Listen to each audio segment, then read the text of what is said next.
Hello everyone, and welcome to the 10th and hopefully last part in my art and writing series.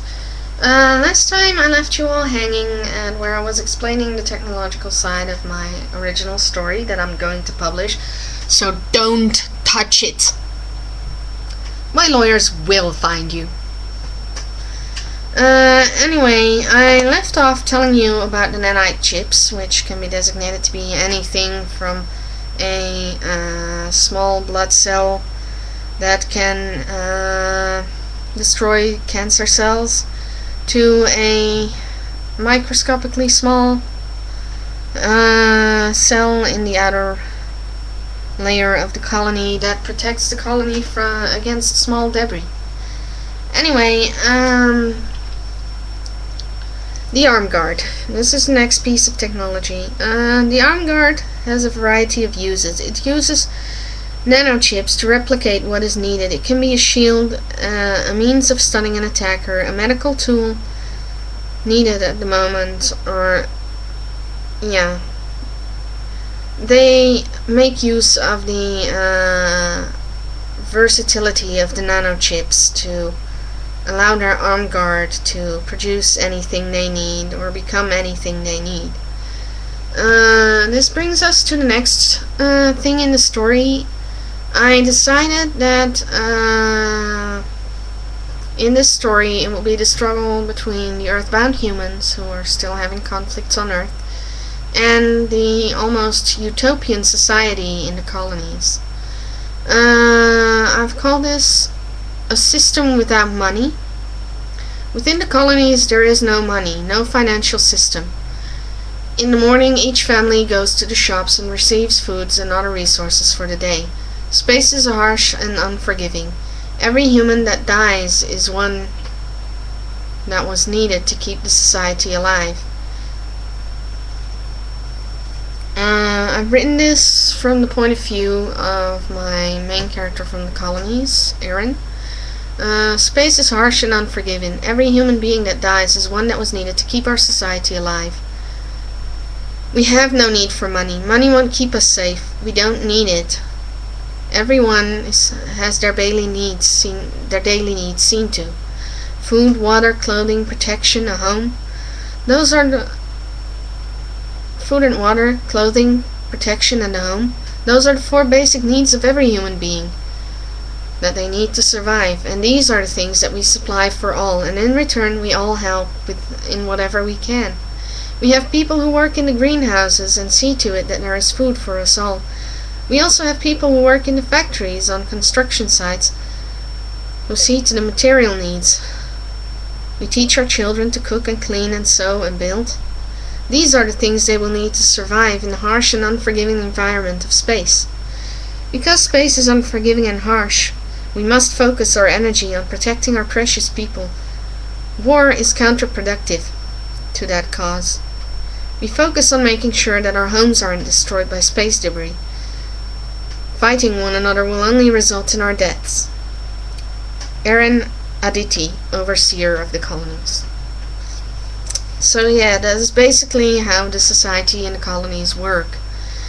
Because they don't need to buy food and clothes or pay for being allowed to live in a house, because these are basic needs that each human should have the right to have. They feel that there is no need for money. What can money do? You can have a whole ton of money sitting around there, but it's not going to protect you if the colonies are destroyed. Next I went into a little more detail. I did a lot of research on this. Studies through the ages have proven that helium-3 would be a potential power source.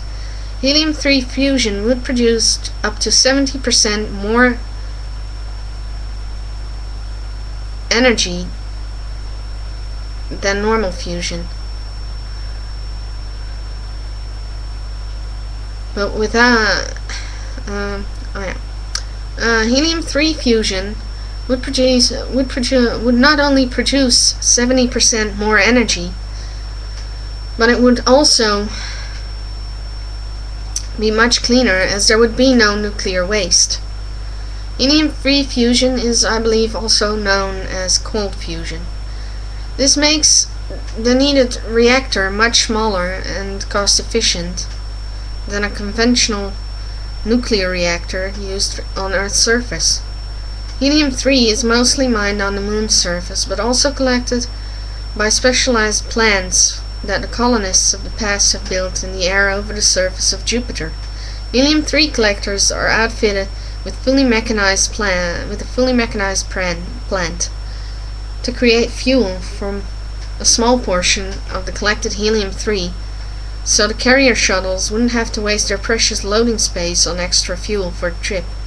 Instead, one container of spare helium-3 based energy would be needed to get there and give them the energy to keep the ship afloat until the present technicians had fixed the plant and they could refuel.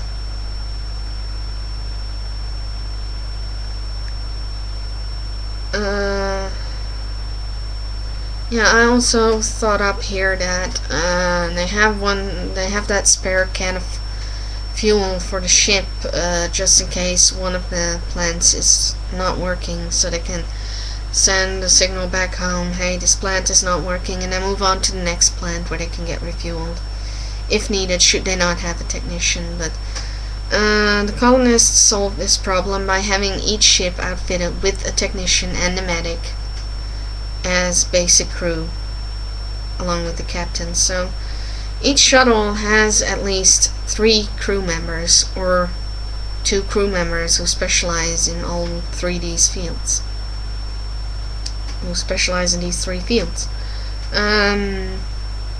Yeah, the nanites used to shield the colony are able to collect energy particles from the air and space around them, and are in essence perpetually energized.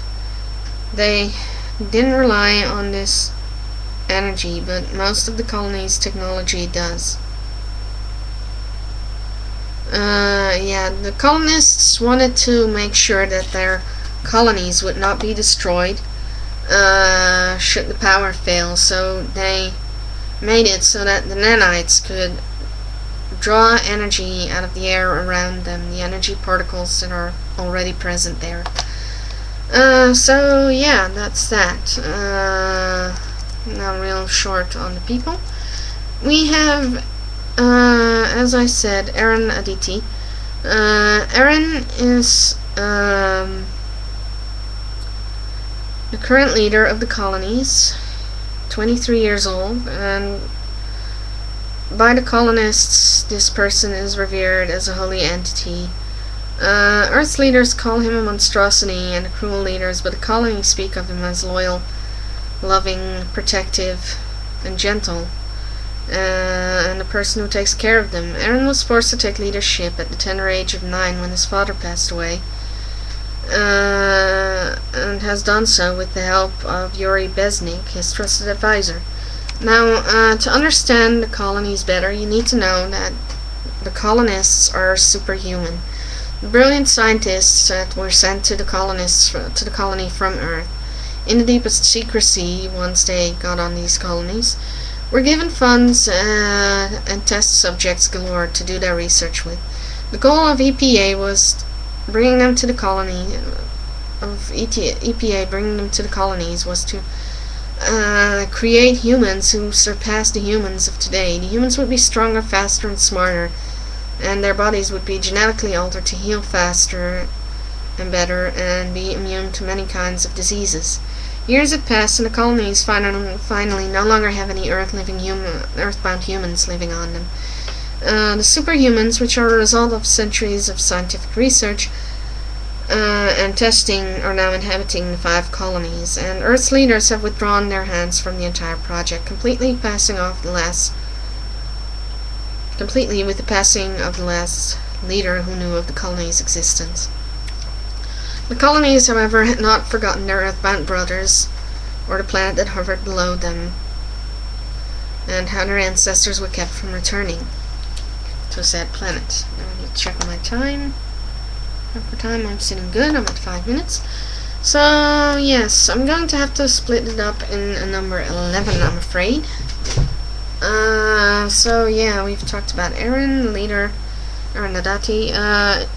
what I had in mind is that they think that he's a guy, but in the end it turns out that he's actually a girl pretending to be a guy. Yeah. You're beginning to see a pattern, aren't ya? I like me some cross-dressing girls. But not really, you know. Eren and Mikan are the only two, actually. We have Yuri Besnik, Eren's advisor and trustee, as well as his godfather. Yuri cares about Eren more as a brother than as his son. Yuri is 37 years old right now, and he still advises Eren during difficult times. Eren is very much dependent on Yuri and trusts him explicitly. However, Eren is also stubborn and refuses to fire his council of elders. Yuri knew for a long time these old geezers, as he calls them, were wrongly influencing Eren, but he couldn't get Eren to see this. When Raheem arrives first as the first Earth human who isn't a scientist or a rich man to ever set foot in the colonies, well, they don't actually know yet that he's actually sort of a rich man, but yeah.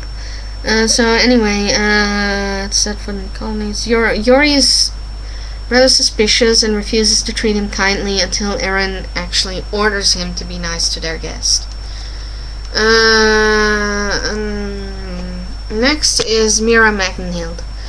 Mira Magenhild is 41 years old and works on the colony Dua, the second colony, in a teaching facility.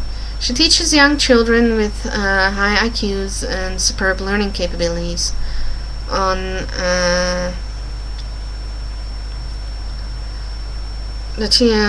all the colonies, actually. Mira is has a bit of a big mouth and a why should I care attitude, with a lot of sarcasm. To anyone around, it looks like she and Yuri hate each other's guts. But the truth is that these two have been married for 20 years. Go figure. A lot of people think the relationship is hard, being that they live on different colonies. Yuri living on Satu, the first colony, and Mira mostly residing on Lima, which is the third hold it. I confused myself, people. I believe that was the fifth colony.